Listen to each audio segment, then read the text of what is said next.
અત્યાર સુધી ચૂંટણીમાં ઉમેદવારો મતદાતાઓને ખરીદવા રૂપિયા વહેંચતા હોય તેવા દ્રશ્યો અને તેવા સમાચારો અનેક વખત આવ્યા હશે।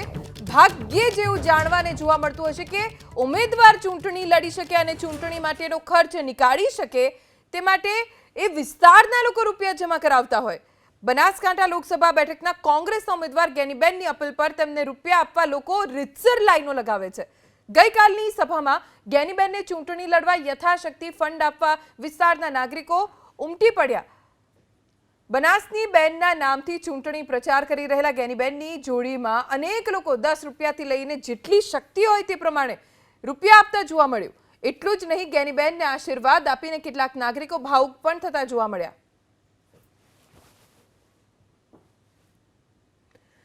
કોંગ્રેસે ગેનીબેન ઠાકોરને મેદાનમાં ઉતાર્યા છે। ગેનીબેન ઠાકોર શરૂઆતથી જ આક્રમક જોવા મળી રહ્યા છે। આ દ્રશ્યો આપ જો, જ્યારે પણ ગેનીબેન કોઈ ચૂંટણી સભામાં જાય છે ત્યારે સમાચાર બને છે।